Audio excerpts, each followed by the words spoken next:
আসসালামু আলাইকুম viewers, Ayesha's cooking শোতে আপনাদেরকে স্বাগতম জানাচ্ছি। আজ আমি মাত্র 2 চা চামচ কাস্টার্ড পাউডার দিয়ে খুবই মজার একটি ডেজার্ট রেসিপি আপনাদের সাথে শেয়ার করব। আশা করছি ভালো লাগবে। ভালো লাগলে লাইক, কমেন্ট, শেয়ার করে পাশে থাকবেন। তো চলুন তাহলে রেসিপিটি দেখা যাক। তো আমি এখানে একটি বাটি নিয়েছি, বাটির ভিতরে 2টা ডিম ভেঙে নিচ্ছি।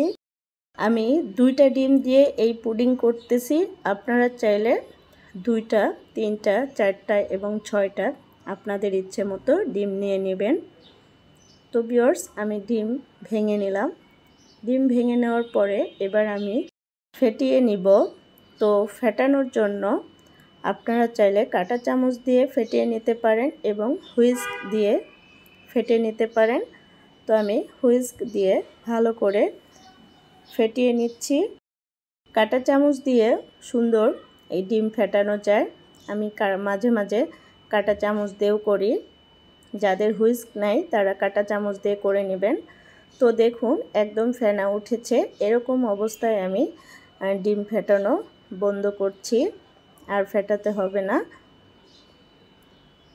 তো এর ভিতরে আমি বাকি উপকরণ অ্যাড করে দিব। এবার দিয়ে দিচ্ছি 1 কাপের মতো লিকুইড দুধ। আমি এখানে পাউডার দুধ গুলিয়ে নিয়েছি, একটু ঘন করে গুলিয়ে নিয়েছি। আপনারা চাইলে গরুর দুধ নিতে পারেন, কিন্তু ঘন দুধ নিতে হবে। এবার আমি আবারও মিক্সড করে দিচ্ছি। এরপরে দিয়ে দিচ্ছি 1 চা চামচ কাস্টার্ড পাউডার, আরও 1 চা চামচ কাস্টার্ড পাউডার দিয়ে দিচ্ছি। তো এই কাস্টার্ড পাউডার ভালো করে মিশিয়ে দিচ্ছি যেন দলা দলা না থাকে। যদি দলা দলা থাকে তাহলে পুডিং ভালো হবে না।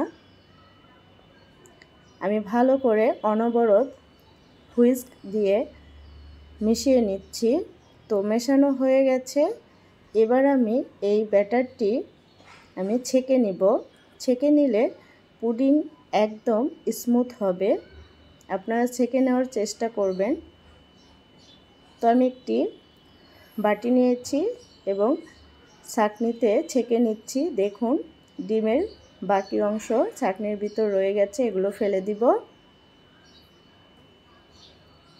ছেঁকে নিলে অনেক ভালো হয় এবং পুডিং স্মুথ হয়। এরপরে দিয়ে দিচ্ছি 1/2 কাপের অর্ধেক চিনি দিয়ে দিচ্ছি। আমি আবারও হুইস্ক দিয়ে ভালো করে মিশিয়ে নিচ্ছি। এ পর্যায়ে যদি আমার রেসিপি ভালো লেগে থাকে প্লিজ একটা লাইক দিয়ে দিবেন। যারা ফেসবুক থেকে দেখছেন প্লিজ পেজটি ফলো করে দিবেন, আর যারা ইউটিউব থেকে দেখছেন চ্যানেলটি সাবস্ক্রাইব করে পাশে থাকবেন।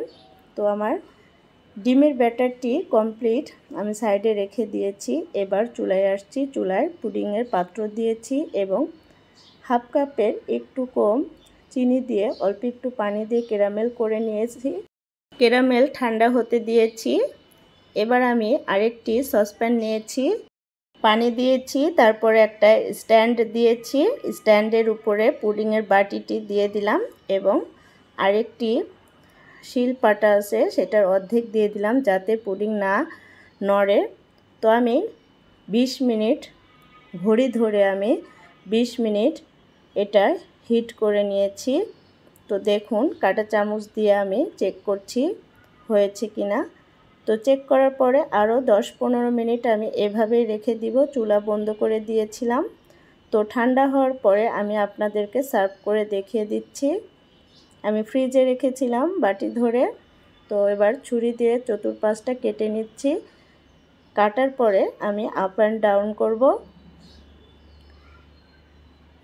তো একটি প্লেট নিয়েছি, প্লেটের উপরে নামিয়ে নিচ্ছি। তো ভিউয়ার্স দেখুন কেমন হয়েছে আমার এই পুডিংটি। তো আমি কেটে নিচ্ছি, আমার ইচ্ছে মতো স্লাইস করে নিচ্ছি। দেখুন মাশাআল্লাহ অনেক স্মুথ হয়েছে, দেখুন ভিতরেরটা। আর খেতে খুবই মজা হয়েছিল এই পুডিং।